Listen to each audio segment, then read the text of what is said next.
only difference between our birthright and animals and other people is that our ancestors created this whole experience. You get what I'm saying? So if you're the first people, you're the first royal people, right?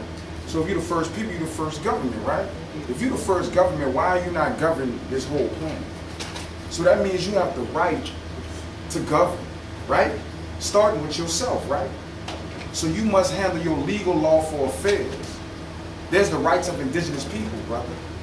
And it is basically a shout out to pre-existing rights.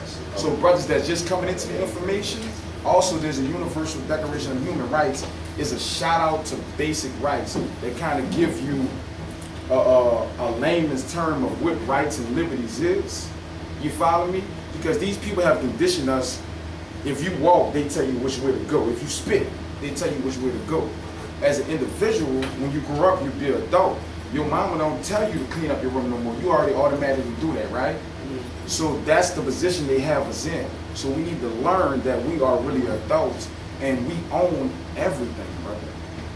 So that's where you start at. You start at the basic, what is a right? What is a liberty? Because a right could be a privilege. A liberty is a birthright. That means the day you came out of your mama's vagina, and I mean no disrespect, the day my mama ejaculated, I had unalienable, inalienable rights. Nobody can take that away from me. The only thing they did was they tricked you that you didn't exist in law, history, and tricked you that you have no permission by your own doing, that you need somebody to do something for you. That's the only thing. And what we talking about, we got a birthright. So that means you the authority. You follow me? Nobody needs to tell you to brush your teeth. You know you need to do that. So when we talk about property, land, law, and all that, then you should know that you have a piece of the planet that was passed down from your forefathers. So you got an inheritance, right? You need to check that out and see what that is. So, brother, just repeat the question again. The entitlements to our birthright. Yeah, all right. Entitle. In its usual sense, to entitle is to give a right or title. Right? To entitle is to give a right or title. So, just like Brother Amazight said, if you're looking to be entitled to your birthright, it's going to come from you. It's not going to come from somewhere else. It's going to come from you recognizing the right or title. Because both of them go hand in hand. Like you can't have rights without having a title. So, Ashkenazi who wants rights for what the Nazis did, his title is going to be Jew. And then he gets anything that he wants. Nobody's not going to question anything. They're going to let him do whatever. Because we know that Jews not who they are. That's a title that they're using in order to be entitled to certain rights. It's not birthrights, but it's rights none the same. So, you know, with their title, they got the reparations. They got to say that, you know, we're going to go over there and we're going to kill Palestinians and take over their stuff and call it Israel. Just based on that title, they were able to do that, right? And then if you look at it on the flip side, people who have the title black keep getting shot up. And nobody's not realizing that that's why they're getting shot up. Everybody's looking at the other guy who has the title white or officer or whatever that entitles them to be able to shoot people who don't have a title. So our thing is to get us to recognize our stuff, right? So that we can so that we can take our place.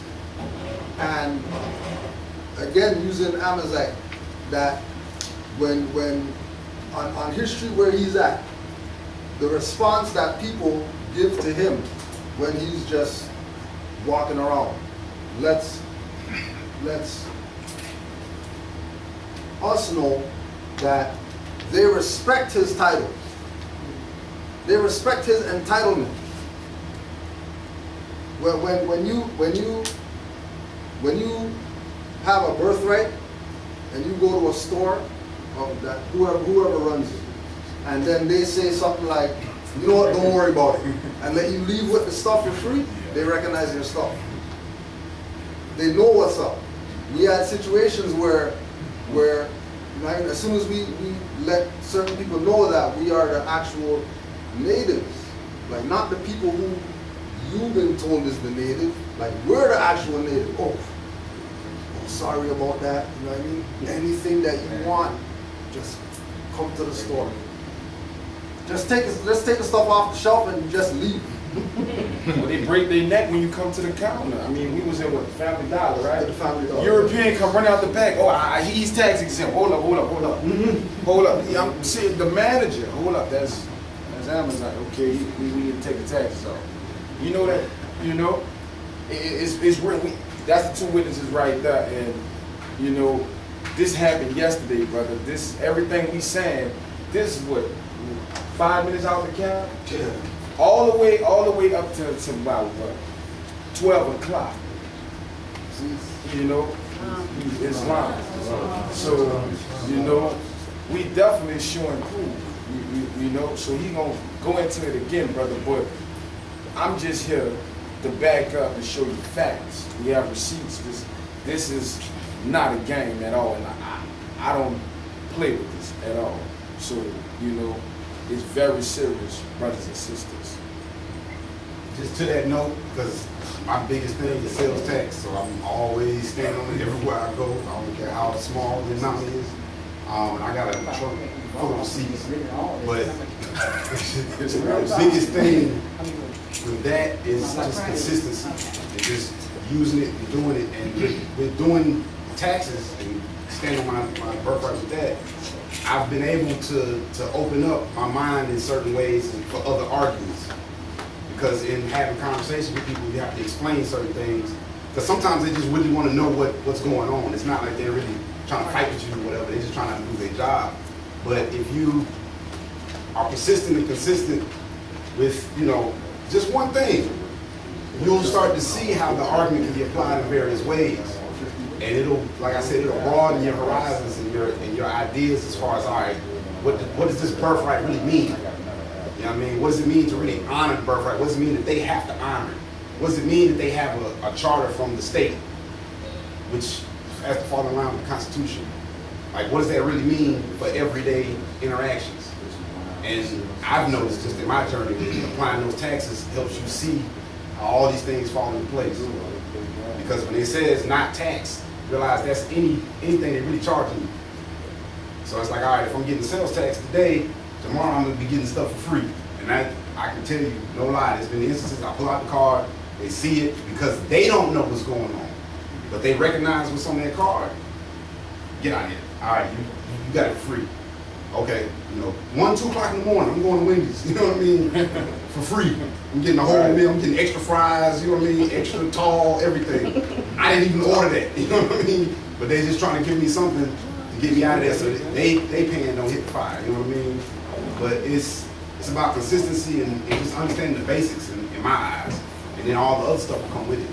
I give it for. I got my own testimony, and I don't have a card, a nationality card, or anything like that, but I'm totally clear on who and what I am and where I'm at. And just simply said, you know, incorrectly saying tax exempt, meaning I knew I'm not obligated to pay taxes. But I simply said it, and it was a young Moor behind the counter. He was like, well, I need to see some papers or whatever. I'm like, dude, I'm not finna dig all through whatever. No, and I ain't had this $1 million game sometimes. And the manager, European young man, came and said, no, that's fine.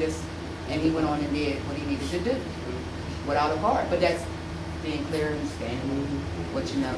But yours is going to be the issue for the most part, be it those who classify themselves as African American Black or those who claim or they're from other lands. Those are going to be the issues right there. Because they'll run that game, we don't know. You know, we don't know what you're talking about. We don't know what you're talking about. I'm like, well, the button's right there. That's what I'm talking about. Let's start from there. So just to be clear, she just gave you another side of it. It's not the card. It's the knowledge. Or the paper. You follow me? It's not the car. And one more thing, I also test drove cars with my nationality car too, with those big dealerships and all that. Yeah. Like, here you go, you don't have a license? I'm like, no. Like, okay, I'll be right back. give me their car, and I'm just on the road, you know. I wonder, so for the brother here, since you got questions about birthright and title, you familiar with Black Wall Street? Not too much. Tulsa, Oklahoma. So just in short, because I want to show you how important birthright is. Oh, you know what? Come on, buddy. Yeah. You might as well, That's a good try. Put it back, bro. Yeah. So you know, coming up here to teach and stuff like that. Oh, cool enough. All right, so back in the 20s, Tulsa, Oklahoma, 1921. there was an attack at 6 a.m. And it all happened because a young brother stumbled on the elevator and touched a European. We put the brother in jail, and they was going to lynch him. The brothers and sisters from Tulsa said, no, ain't going to be no lynching. They went down there to get the brother. Long story short, a gunfight ensued. A couple people got laid down. The next morning, the Europeans said, all right, we're going to go out here and we're going to destroy all of them. So at the sound of an alarm, airplanes came by. They started dropping bombs. When people started fleeing, running, they stood at the top of the hill with one of those Gatling guns and just lit them up. Right? Now, nothing happened. Nobody went to jail over that. Right? But later on, those survivors said, you know what?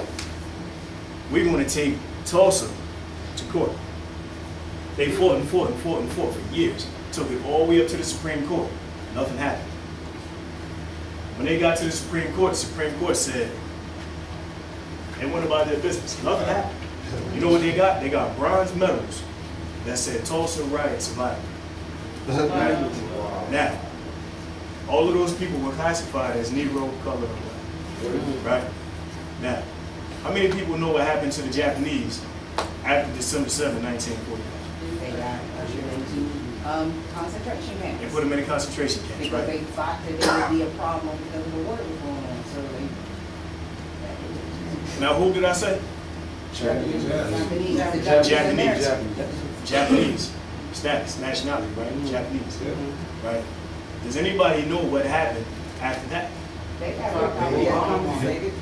They got compensated when they went to the International Criminal Court and brought them up on charges of murder and genocide, human trafficking, the whole nine. Each one of those Japanese people who survived or their descendants got 20,000 notes apiece. Now, if that doesn't clarify how important status is or how important nationality is, we got our people missing there crying for reparations for how long? Oh man, they had us enslaved. Yeah, okay, cool.